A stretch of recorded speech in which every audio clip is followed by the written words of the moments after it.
Good morning, friends. Welcome to the session of Mughal Empire. Okay. In the last session we have discussed up to 1526. Right. It was the Lodi dynasty in which Babur defeated Ibrahim Lodi. Right. And in 1526 in the first battle of Panipat. In this session we will continue with that. Okay. Let us start with the session. Mughal dynasty. We know that Mughal dynasty was established by Babur. Okay. And when we talk about the Babur, Babur was a descendant of Timur from the father side and from the mother side Genghis Khan. ठीक है. तो बाबर एक ऐसी जाति से belong करता था जिसमें फादर की साइड से तिमूर थे और जो मदर की साइड से चंगेज खान के वंशज थे. राइट. बाबर ने इंडिया में अटैक किया और फर्स्ट बैटल ऑफ पाकिस्तान हुई, first battle of Panipat, that was in 21 April 1526. Very important date जिसे हम क्या कहते हैं, that is first battle of Panipat. Exam में क्वेश्चन आ जाता है. First battle of Panipat was between Babur and Ibrahim Lodi. Right. ये बहुत इंपॉर्टेंट थी बैटल क्योंकि इस बैटल के अंदर Babur has killed Ibrahim Lodi. Right. और उसके बाद in India the Mughal dynasty started. We may call it as the Mughal Empire. Okay. इसके बाद बाबर ने इब्राहिम लोधी को हराने के बाद he was not stopped. Number of battles he fought. He ruled in India from 1526 to 1530 for a short span of 5 years. Right. In the 5 years, first battle of Panipat, second battle of Khanwa in 1527. ठीक है. In which he defeated Rana Sanga. The second battle was Battle of Khanwa in 1527. Khanwa के बाद Battle of Chanderi. Battle of Chanderi in 1528 he defeated Medini Rai. In 1529 Battle of Ghagra he defeated Muhammad Lodi who was a uncle of Ibrahim Lodi. Right? तो इस तरह से बाबर की life में 4 battles question आ जाते हैं एग्जाम के अंदर. पहली बैटल है बैटल ऑफ पानीपत इन 1526. उसके बाद battle of Khanwa in which he defeated Rana Sanga 1527, then Battle of Chanderi 1528, उसके बाद Battle of Ghagra 1529 in which he defeated Muhammad Lodi, right? And in 1530 Babur died. Okay, so in a short span of 5 periods Babur ruled on India. He laid the foundation of Mughal Empire. ठीक है. अब देखो बाबर जो था, Babar was a scholar. He was a scholar. ठीक है. Scholar कैसे? He has written in his autobiography which is named as Tujhke Babri. Right? That is an autobiography of Babur which was written in Turkey. ठीक है. बाबर ने अपनी autobiography जो थी तुर्की में लिखी जिसे हम क्या कहते हैं, that is named as the Tujhke Babri. Later on it was translated into other languages also. जो क्या क्या है देखो, एक तो इसको ट्रांसलेट किया गया पर्शियन में जिसका नाम था बाबरनामा. ठीक है. और ऐसे it was translated in English also. Okay. तो further that was translated. Also Babar was a poet also. He has given 2 type of anthologies of poems. Anthology means it's a collection of poems. एक तो दीवान है, second Mubaiya. It was just originally formed by the Babar. Mubaiya which is in Persian language. Right. Also Babar has written रिसाल उ उसज which is named as the letters of Babur. इसका क्या मतलब है, लेटर्स ऑफ बाबर. मतलब बाबर ने जो पत्र लिखे जो that was named as the letters of Babur. ठीक है. तो बाबर से एसोसिएटेड क्या क्या चीजें हैं, 1526 बैटल ऑफ पानीपत, उसके बाद में battle of Khanwa 1527, battle of Chanderi 1528, battle of Ghaghra 1529. पहले इब्राहिम लोधी को मारा, राणा सांगा को हराया, उसके बाद मेदिनी राय को हराया और मोहम्मद लोधी को हराया. 1530 में ही डाइड. बुक्स जो हैं Tuzuk Babari, that is basically the it is autobiography by Babar. Right. इसके बाद then we have poems, that is Diwan, anthology of poems, it's a collection of poems. फिर Mubaiya, that's a unique style of Babar of the poems in Persian language. Right. Also he has written रिसाल उ उसज जिसे हम क्या कहते हैं, letters of Babar. That was short span of Babar. Okay. Babar की डेथ के बाद Humayun the child of Babur, he became the king. ठीक है, but ऐसे king नहीं बना. Humayun was challenged by his brothers Kamran, Hindal and Askari. ठीक है, they challenged the Humayun's throneship. Humayun was the king after Babur, right? अब हुमायूं जो था उसका टाइम पीरियड बड़ा चेंजिंग है. कैसे? 1530 में he became the king, 1530 to 1540. Then he was defeated by Sher Shah Suri. He has to leave India, right? For 15 years he was in Kabul.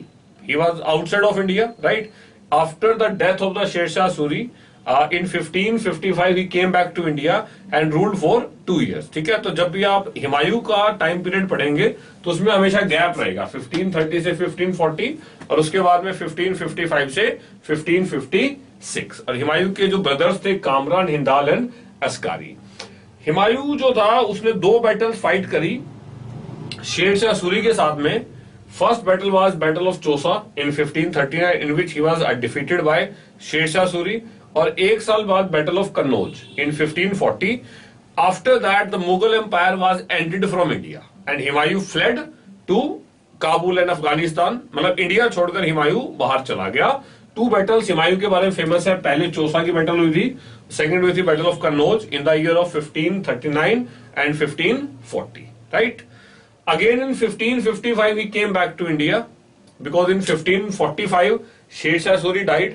After that Islam Shah and Muhammad Adil Shah both became the kings, but they are weak. They are not as strong as Sher Shah Suri. Humayun 1555 में he came back to India, right? And in 1556 he died. That was a short story of Humayun. Humayun की जो life story है वो क्या, book का नाम क्या है? हुमायूंनामा, which was written by her sister Gulbadan Begum. Which was written by her sister Gulbadan Begum, right? Gulbadan Begum.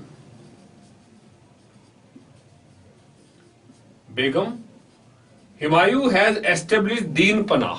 Deen Panah is a second capital of Humayun. You may call it as apart from, it is in Delhi, but that is also taken as a second capital of Humayun. And he died there.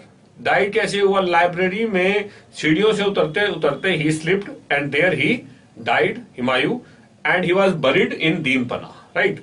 तो that is about Humayun. तो क्या याद कर सकते हैं हुमायूं के बारे में? हुमायूं के बारे में और कुछ बहुत ज्यादा फेमस है नहीं, राइट? तो ही तो यही रहा हमारे पास में 1540 से लेकर 15 साल बाहर रहा. ठीक है, 2 बैटल्स हैं हुमायूं से जो एसोसिएटेड है, battle of Chausa and battle of Kannauj in 1539 and 1540. Right?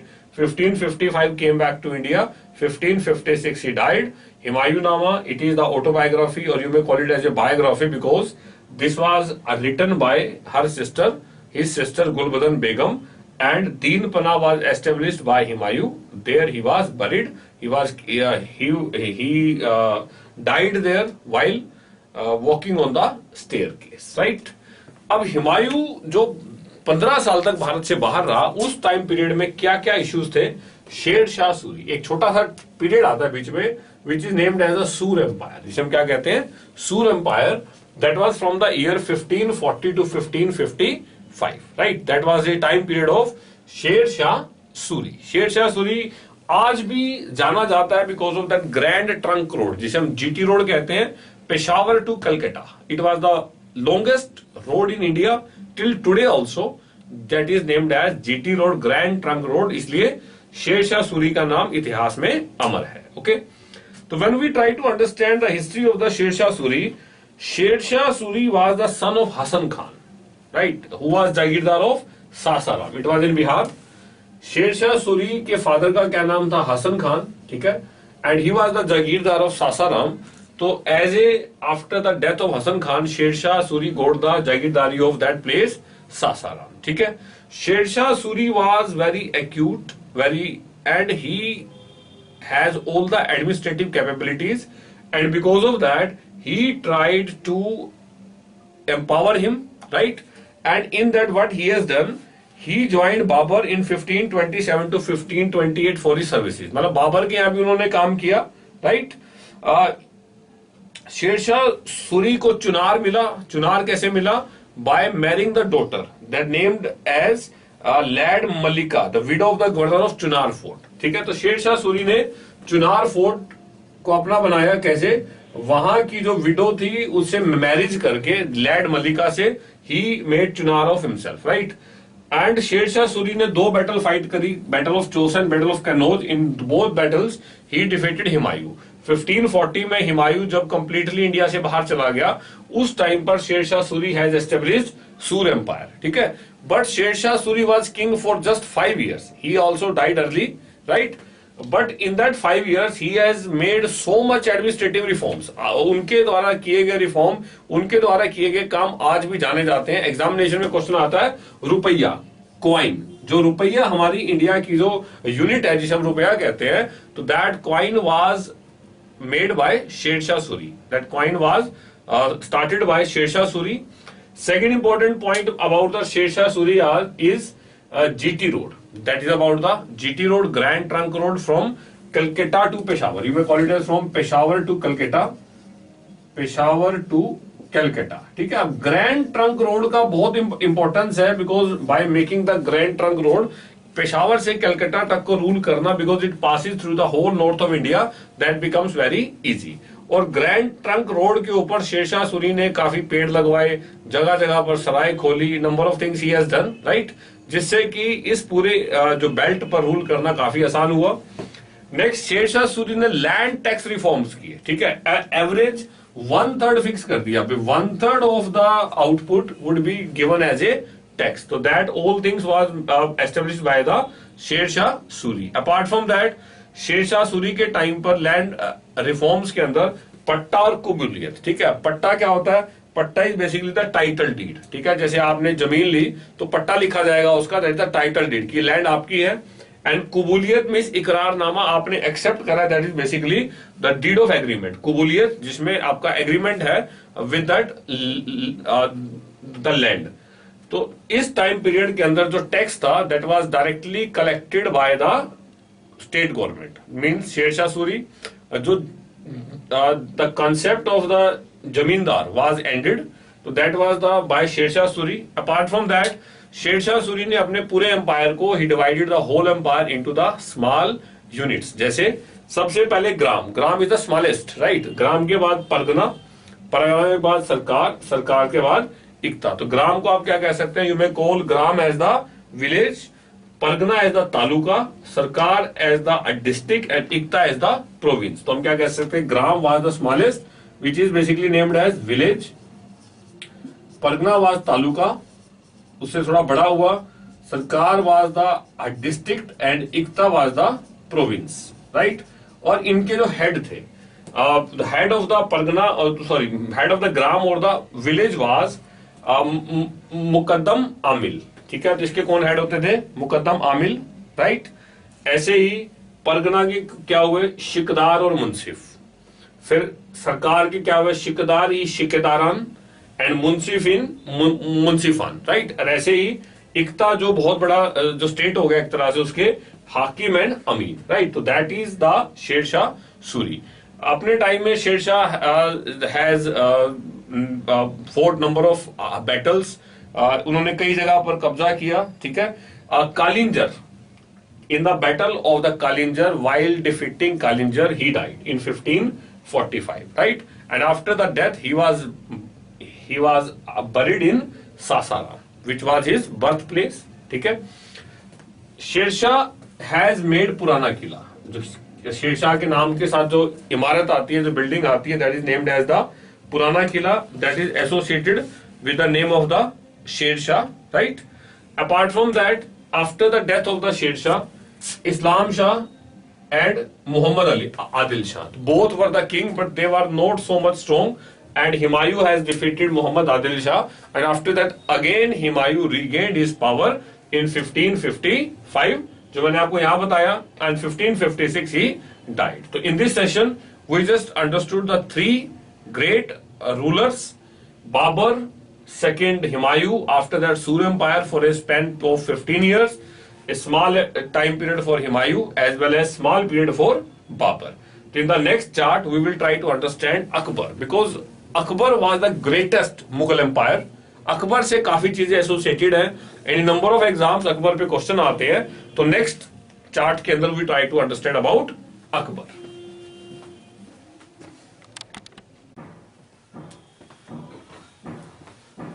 In the last slide, we have studied up to the Sher Shah Suri and Humayun, right? After the death of Humayun, Akbar, the eldest son of Humayun, became the king in 1556 at an early age of 14 years. When Akbar became the king, at that time the age of the Akbar was only 14 years and he got the power in 1556. In the starting, he was under the aegis of Bairam Khan. ठीक है, starting में अकबर जो था, अकबर के जो teacher मान लीजिए या उनके आप सरप्रस्त मान लीजिए, कौन थे? बैरम खान थे. अकबर का जो नाम था जलालुद्दीन मोहम्मद अकबर. जलालुद्दीन मोहम्मद अकबर. कलानौर एक जगह है पंजाब के अंदर जहां पर अकबर ने गाजी का खिताब लिया, पहली जो बैटल फाइट करी, राइट. 1556 के अंदर सेकेंड बैटल ऑफ पानीपत. ठीक है, 1556 Akbar has fort second battle of Panipat with Hemu, in which Akbar defeated Hemu, right, and Hemu was killed by Bairam Khan. Okay, so in that is the second battle of Panipat in 1556, and that was fought on 5th of November 1556, right. In up to 1560, Akbar was under the guardianship of Bairam Khan, and after 1560 Akbar has got the all powers and he became the king, right. Akbar has shown good policies with the Rajputs and other Hindus. Akbar ने सभी तरह के लोगों से मैत्रीपूर्ण संबंध बनाए, friendship type association रखी. Akbar married Harkhabai, daughter of Bihari Mal, right. Akbar married Harkhabai, daughter of Bihari Mal in the year of 1562, right, and he displayed the secular policy. देखो मेन इश्यू जो अकबर के साथ क्या था, उससे पहले जो मुगल्स थे, अकबर ने इस चीज को एक्सप्लोर कर लिया था कि अगर इंडिया में लॉन्ग रन तक आपने रूल करना है तो हमें लोकल लोगों के साथ में अपने रिलेशनशिप बिल्डअप करने पड़ेंगे, right. In 1562 he married Harkhabai, daughter of Bihari Mal. Akbar ने राजपूतों के साथ में, सभी के साथ में, ऑलमोस्ट अकबर के अंडर सभी राजपूतों ने सपोर्ट किया. Only Rana Sanga in battle of Haldighati in 1576 that was fought between Rana Pratap at Mewar, right, and here Akbar army, the army of the Mughal led by Man Singh in 1576, in which that battle of Haldighati, Rana Pratap got defeated by Man Singh, and still he continued his fight with the Mughals, right. अब जो अकबर था, अकबर ने अपने politics को और religion को दोनों को अलग रखा. ठीक है, तो अकबर एक स्कॉलर टाइप पर्सन था. ओके, तो what Akbar has done, Akbar ने सभी तरह के धर्मों को स्टडी करने के बाद एक दीन ए इलाही नाम का रिलीजन बनाया, जिसका क्या नाम था? दीन ए Ilahi, in the year of 1581 and 1582. Din ए इलाही के अंदर अकबर ने सभी धर्मों को, जैसे उसमें इस्लाम, हिंदूज, जैनिज्म, बुद्धिज्म, सभी जो उस टाइम पर जो जितने भी रिलीजन थे, Akbar studied all of them and try to find out the good things out of them, right. Although it was not so much successful, Birbal was only Hindu to adopt that Deen A Ilahi, right. जो बीरबल थे, केवल अकेले ऐसे हिंदू थे जिन्होंने दीन ए इलाही को adopt किया था, राइट. अकबर ने अपने टाइम पीरियड के अंदर number of buildings he made, जिसके अंदर Fatehpur Sikri, Agra fort, Lahore fort, Humayun tomb in Delhi, as well as इबादत खाना. तो ये these are some buildings which was made by Akbar. Apart from that, in the Mughal Empire, Akbar has made Persian as the official language. ठीक है, कि जो मुगलों की ऑफिशियल लैंग्वेज थी अकबर के टाइम में, that was Persian, right? Akbar has 9, Akbar के दरबार के अंदर नवरत्न थे, जिसे हम क्या कहते हैं, 9 jewels. 9 jewels were there in the दरबार ऑफ अकबर. 9 ज्वेल्स, जिनके नाम इस टाइप से हैं कि बार एग्जाम में क्वेश्चन आ जाता है. ठीक है, पहले थे Birbal, second one is Abul Fazal, ठीक है, third one is Faizi, Todarmal, Bhagwan Das, Man Singh, Tansen, Abu Rahim and Mulla Do Piyaza. अब इंपॉर्टेंट बात इनके बारे में क्या थी, ऐसा नहीं था कि all over Mohammedans, right, apart in that you have number of persons are there who are Hindus, ठीक है। तो अकबर की जो पॉलिसीज थी that were towards the both Muslims as well as for the Hindus, Akbar adopted the secular policies. तो when we consider the Birbal, Birbal was primarily an administrator, ठीक है। Abul Fazal was a scholar, Faizi was a scholar, right. Todarmal was finance minister. अब देखो ये कई बार question आ जाता है, Todarmal was finance minister of Akbar, ठीक है। ऐसी मान सिंह थे, बैटल ऑफ हल्दी घाटी, तो he was the statesman. Similarly when we consider Bhagwan Das, he was mansabdar, okay. Tansen was a musician, Abu Rahim and Mulla Do Piyaza, Abu Rahim was a statesman, right. तो all these were out of the 9 jewels of Akbar. Akbar के time पे ही तुलसीदास ने रामचरितमानस की रचना की थी। तो it's a very important point here, during the rain of Akbar Tulsidas and Ramcharitmanas जो हिंदुओं का बहुत इंपॉर्टेंट बुक है, उसकी जो रचना थी that was written by Tulsidas in the time period of Akbar, right. अब देखो इनके बारे में थोड़ा समझे। जो बीरबल थे, Birbal was died in the year of 1586 when he was died in 1586 in the battle with Yusufzai tribe. मतलब there was a tribe in the battle of that Yusufzai tribe, a battle. Birbal was died in the year of 1586. Similarly, Abul Fazl, he was murdered in 1601 by Beer Singh Bundela. ठीक है, he was killed by in 1601 by Beer Singh Bundela.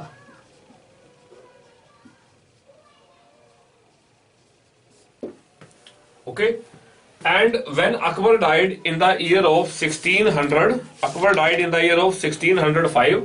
After that, he was buried at Sikandra near Agra. Agra was in Agra. There was a place Sikandra. At this place, Akbar was buried. Right? तो that is something about the Akbar. तो अकबर के जीवन में कुछ बातें ऐसी हैं। देखो हम SSC एग्जाम्स की बात कर रहे हैं, तो मैंने कुछ इंपॉर्टेंट पॉइंट्स लिए हैं।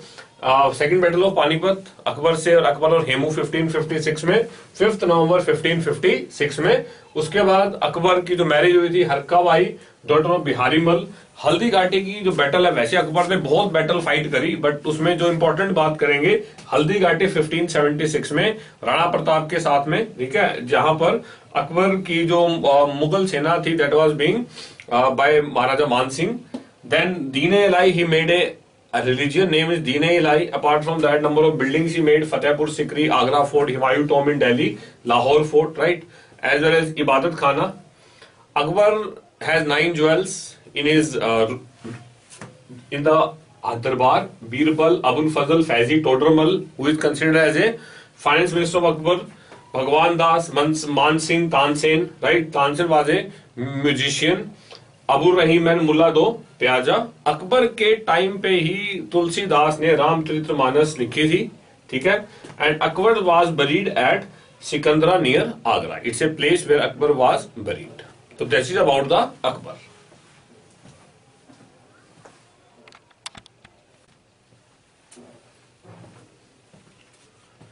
In the last slide, we studied about the great Mughal Akbar. In this session, we will study about Jahangir and Shahjahan. After the death of Akbar in the year of 1605, his son Jahangir became the king. He got the whole power in his hand, and he ruled Mughal Empire from 1605 to 1627. Jahangir जो था, he was known to be administration as well as known for the justice. देखो जहांगीर को न्याय के लिए जाना जाता है।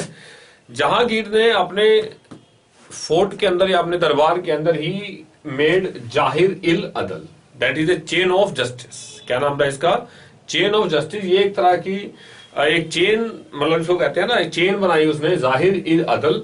मतलब अगर किसी भी आदमी के साथ अन्याय हो रहा है किसी भी समय, अगर वो उसको खींचता है, उसको बजाता था, तो उसके अन्याय को उसी टाइम बादशाह खुद personally he look into the matter, and that was made in Agra fort. तो क्या नाम है? जाहिर इल अदल, राइट।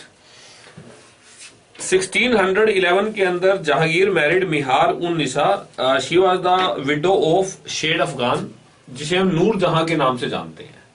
ये जो मिहार उन निसा है, she was a widow of Sher Afghan which is later named as Nur Jahan. और नूर जहां के लिए जहांगीर ने क्वाइंस पे भी नूर जहां की पिक्चर को लगवाया, ठीक है। तो Noor Jahan would be considered as the wife of Jahangir, right? She was also made the official Badshah Begum, or you may say that Noor Jahan exercised tremendous influence over the state affairs. Noor Jahan का state affairs पे काफी ज्यादा influence था। जहांगीर के समय में जहांगीर ने कई और भी मैरिजेस की, जिसके अंदर जोधाबाई ऑफ मेवाड़, राइट। जहांगीर के टाइम में captain Hawkins he came to the darbar of Jahangir, ठीक है। और जहांगीर ने उसे 400 मनसब बनाया, मतलब जिसे he made the mansab of 400। Although Jahangir को कैप्टन हॉकिंस को व्यापार करने की छूट नहीं दी, but when Thomas Roe came to India, he was a representative of the king of England.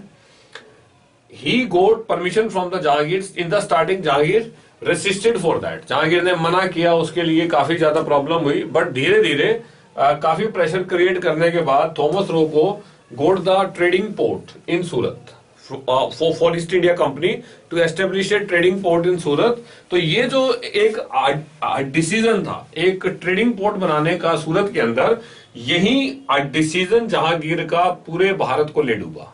Practically अगर हम पूरी हिस्ट्री की बात करें, भाई ईस्ट इंडिया कंपनी को पहला स्टैंड पॉइंट कहां मिला? ईस्ट इंडिया कंपनी को पहला पॉइंट यहां मिला था trading port in Surat, and which was given to Thomas Roe, right, by Jahangir. और इसके बाद धीरे धीरे east India company has made so much powerful in India that up to 1757 in Battle of Plassey and the Buxar, from the tradesmen they have become the kings, right? Also, Jahangir has written a book that is named as Tujhke Jahangiri in Persian language. The name of the book is Tujhke Jahangiri, right? Jahangir was died in the year of 1627 and he was buried in Lahore. देखो ये कई बार exam में question आ जाते हैं, जहांगीर को कहां दफनाया गया? लाहौर में। जहांगीर ने अपने टाइम पीरियड के अंदर number of revolted he faced. अपने जो उसके सन्स थे उन्हीं के साथ उसके काफी रिवोल्ट हुए। 1605 में when Jahangir became the Mughal empire, उसी टाइम पर उनका एक जो सन था Khusro, he revolted against him, right. Khusro को सिखों के 5वें गुरु अर्जन देव की सपोर्ट थी। इसी कारण 1606 के अंदर Jahangir sentence Guru Arjan Dev to death in 1606. That was the 5th Guru of Arjun Dev, right? As well as in 1625, Jahangir, his son Shahjahan, who is also named as Khurram, he also revolted against him. तो जहांगीर ने अपने अंतिम समय में अपने ही बेटों ने उसके खिलाफ में रिवोल्ट किया, and 1627 जहांगीर died. ठीक है। तो after the death of Jahangir, now the power came in the hand of Shahjahan. Jahangir की डेथ के बाद में पावर जो है वो किसके हाथ आती है? शाहजहां के हाथ में आती है 1628 से लेकर 1658 तक, क्योंकि 1658 में Aurangzeb became the king, right, and उसने शाहजहां को, जो उनके फादर थे, उनको बंदी बना के आगरा के फोर्ट में डाल दिया, ठीक है। तो 1666 में शाहजहां फाइनली डाइड। अगर हम शाहजहां की बात करें तो शाहजहां की जो मदर का नाम था जगत गोसाई, और you may call it as the Jodhabai, right? Shahjahan ascended to the throne in 1628, right? Shahjahan के किंग बनने के 3 साल बाद उनकी जो वाइफ थी मुमताज महल, शी डाइड, ठीक है। And in the remembrance of Mumtaz Mahal की याद में शाहजहां ने ताजमहल बनवाया, और जिसको हम वर्ल्ड के 7 वंडर्स में जानते हैं, Taj Mahal, which is taken as a symbol of love. तो that was made by the Shah Jahan in remembrance of his wife Mumtaz Mahal. Shah Jahan के टाइम पीरियड के अंदर साउथ इंडिया से बीजापुर, गोलकोंडा, अहमदनगर, ये सभी जो रियासतें थी, इन सब ने शाहजहां की सुप्रीमेसी को एक्सेप्ट किया। Shahjahan time period is considered as the golden time period for Mughals in case of the buildings. Because Shahjahan के टाइम पीरियड में red fort, Lal Qila in Delhi, Jama Masjid which is considered to be biggest mosque in India, Jama Masjid, as well as Taj Mahal. The three important buildings were made in the time of Shah Jahan, right? Similarly, in the time of Shah Jahan, French traveler India में आए, जिसमें Bernier and Tremenier, two French traveler visited the Darbar of Shah Jahan, as well as Italian traveler Niccolo Manucci. He also came to Shah Jahan Darbar. Peter Mundy has written a sketch about the famine problem during the Shahjahan reign. Shahjahan के time में जो famine problem हुई थी उसके बारे में Peter मुंडी ने काफी लिखा, राइट? अब शाहजहां का अंतिम समय जो था उस समय that was there was a war of succession between the four sons of Shahjahan, जिसके अंदर finally Aurangzeb one, and in 1658 ही उसने शाहजहां को अपने किले में बंदी बना लिया और फिर 1666 में finally Shahjahan died. After the death in 1666 he was buried in Lahore. Okay, in the next slide we will try to study about Aurangzeb and all the battles of Aurangzeb as well as all the points that Aurangzeb has done.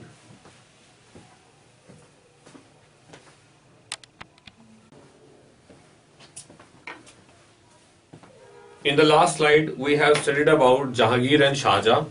ठीक है, as I told you that Aurangzeb became the king in 1658.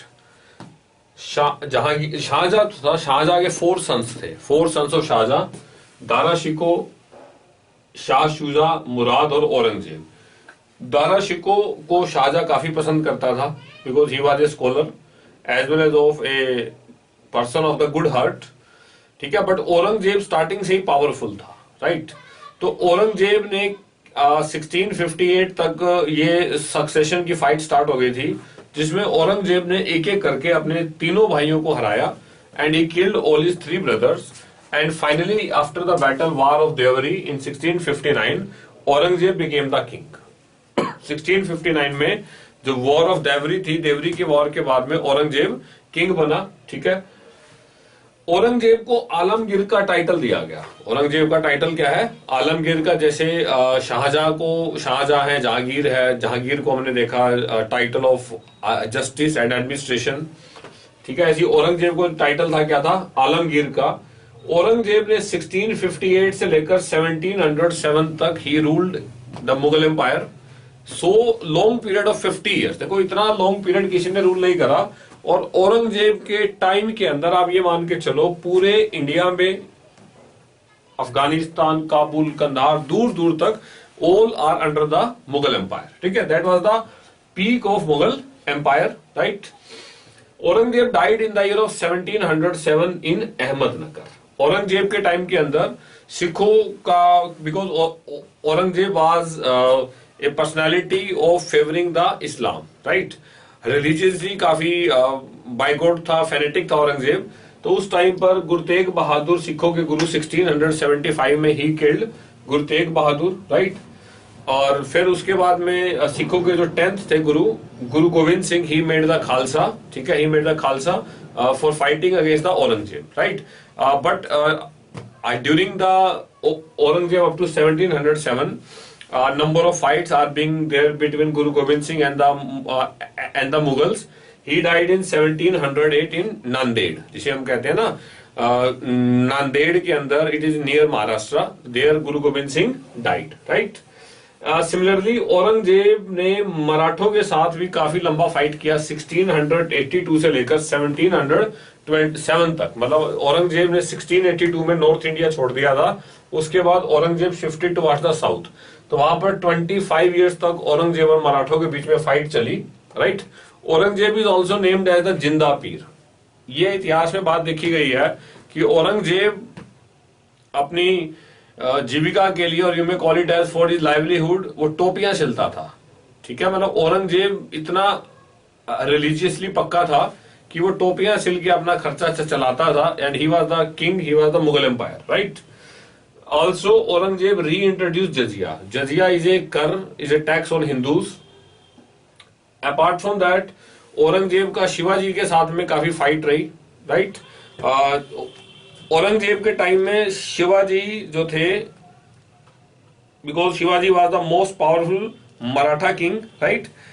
In 1680 he died, right? In 1680 he died. After that his son Sambhaji, right? And in 1689 Sambhaji was died. Matlab that was the fight was between the Aurangzeb and Shivaji. That we will consider in one more lecture in which we will talk about the Shivaji. Aurangzeb was so much fanatic that he has made so much धार्मिक जो उसने बदलाव किए, क्या किया, ban on सती। पहली चीज देखो, सती जो था ये राजपूतों में होता था। राजपूतों में अगर हस्बैंड की डेथ के बाद में उसकी उनकी जो वाइफ होती थी, सो दैट कि वो अपने आप को सेव कर सके, हस्बैंड की चिता के साथ ही अपने आप को आग लगा लेती थी। तो औरंगजेब ने सती को बैन किया, हिंदू फेस्टिवल को बैन किया, ठीक है। औरंगजेब के दरबार में कोई भी म्यूजिक नहीं चलता था। औरंगजेब ने इस चीज पे बैन लगा दिया, no music in the darbars, ban on tuladan. तुलादान का मतलब है भी दान करना किसी के वेट के हिसाब से, राइट। इस पे बैन लगाया। औरंगजेब री इंट्रोड्यूस द जजिया टैक्स, ठीक है। तो all these were in the time period of Aurangzeb. But हम ये कह सकते हैं कि 50 ईयर्स तक, जब तक औरंगजेब था तब तक no a British even dare to fight against the Mughals, because the Aurangzeb was so much strict ruler as well as the powerful, right? तो उस कारण इंडिया के अंदर ऑलमोस्ट सभी जो किंग्स थे, they were under the control of the Aurangzeb, and he died in 1707 near Ahmednagar, and after the death of the Aurangzeb, whole Mughal Empire ended. So this is about the Mughal Empire up to Aurangzeb. In the next session, we try to discuss about what were the reason कि जो एक 1526 में बाबर ने जो Mughal start किए थे, 1707 के बाद में जस्ट 100 इयर्स के अंदर Mughals whole Mughal empire ended. वैसे तो 1707 के बाद से ही ऑलमोस्ट जो मुगलों की पावर थी वो खत्म होने की उस पर आ गई थी। तो what were the reason behind them and about the names and the kings of the late Mughals after Aurangzeb. In the next session we will discuss about that. I hope you are in a position to understand all the things, right? For more videos you will log into our website www.dineshmiglani.com. Thank you very much.